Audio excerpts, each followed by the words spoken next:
5 minivans that would embarrass your sports car. So imagine this, you're on the way home in your new sports car and you see a bloated minivan pull up beside you at the lights. Most people would shrug off a minivan as being deathly slow, only suitable for carrying families and their things. Here are 5 cars that might just make you think twice. Number 1. Vauxhall Zafira VXR. There's never been a car quite like the Zafira VXR on the market, and it makes you wonder why it actually exists. Having said that, Vauxhall thought that they could sell the thing and bravely built it. Throughout the past 50 years or so, high-performance vehicles and people-carrying abilities tended to have been two separate things. Vauxhall sought to change this, offering their VXR treatment on one of their most ordinary yet best-selling vehicles. The VXR packs a powerful 240 brake horsepower 4-cylinder engine, which can actually be remapped up to almost 300 brake horsepower. Unlike the few other sporty minivans on the market, the VXR actually gets the full VXR treatment, stiffer springs, a new front and rear bumper, side skirts and sports seats. As well as this, you got a set of sporty VXR wheels and a really nice bright blue paint job. Featuring the same engine as the already fast Astra VXR, the Zafira will accelerate from 0 to 60 in under 7 seconds. Not bad for a car that will seat 7 people or 5 people and a lot of luggage. The stiffer springs make it handle well, although some critics complain that there's little to no steering feel on offer. Still, you can't have everything, and the Zafira VXR is a cool sleeper that ticks a lot of boxes. Chances are you will rarely, if ever, see another one on the road, so exclusivity is a factor. But drivers beware, these things are fast. Prepare to be humiliated at the lights if you're in anything short of a sports car. Number 2. Renault Espace F1. I've always liked Renault for their crazy contraptions, notably the brilliant Clio V6, but the Espace F1 takes it a step further. It takes a certain kind of madman to drop a Formula 1 engine into a minivan, but trust the guys at Renault to do it. The year was 1995 and Renault had a simple problem. They needed something to celebrate their 10 years in Formula 1, but also really wanted something to convey the decade-long success of the Espace vehicle. They hummed and hawed until one day some bright spark must have suggested they combine the two. The result was rather astonishing, if a bit scary. What this meant was a V10-powered Espace minivan paired with a 6-speed sequential transmission. The vehicle was capable of reaching 60 miles per hour in a ballistic 2.8 seconds, topping out at a downright ridiculous 194 miles per hour. To be fair to the engineering side of it, the vehicle wasn't really an Espace, but more like an F1 space frame with an Espace body shoved on top of it. The vehicle used a lightweight carbon fiber F1-style chassis in combination with a carbon fiber reinforced Espace J63 series body. To complete the project, the 820 brake horsepower V10 was mounted in the middle for perfect weight distribution. Pretty damn cool, right? Although I can't see much room left inside for the kids in the camping gear.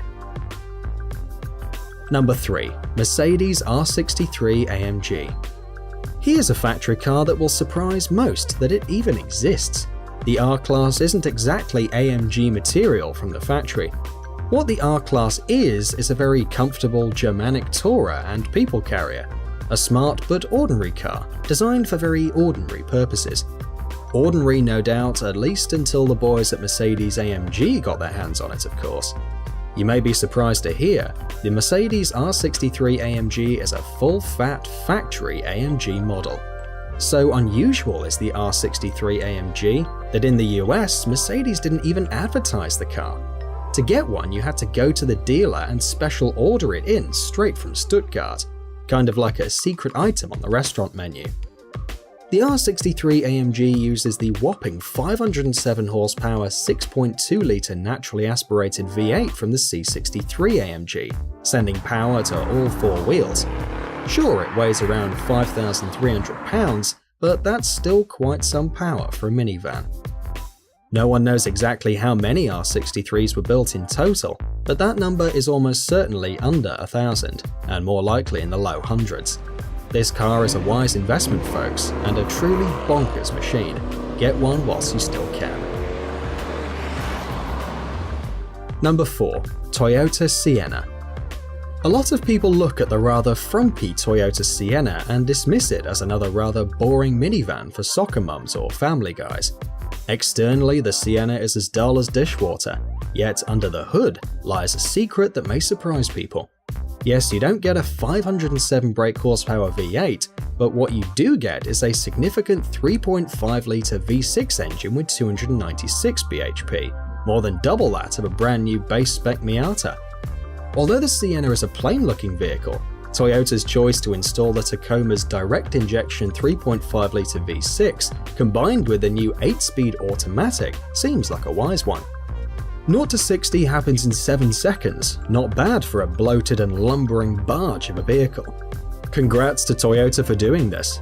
The Sienna has come a long way from the 187 horsepower 2.7-litre 4-cylinder that is featured in previous models, which must have felt extremely underpowered. I must say it would be nice to see a 2JZ engine in one of these, but perhaps that's asking for too much. Number 5. Ford S-Max ST. Racers beware, your Honda may be in grave trouble. Packing 12 horsepower more than a brand new Civic Si, this minivan could show you its tail in a drag race. With a healthy 217 brake horsepower, sports wheels and lowered suspension, the S-Max ST is Ford's answer to the question that no one is asking. Still, it's great that they have produced this subtle but rather wacky vehicle.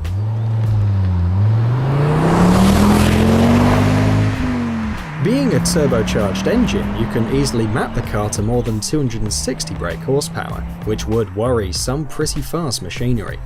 Although it's a 5-cylinder, so it can sound great with an exhaust, Audi Quattro style.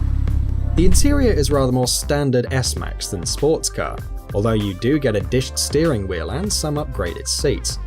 The gear stick is dashboard mounted too, just like a Civic Type R. The S-Max ST is a silly vehicle, but watch out if you ever see one. It could show you up big time on a highway pull or in between that gap in traffic. So there you are folks. Which minivan did I miss? Let me know in the comments down below. As always, thanks for watching and feel free to like or dislike the video. Cheers!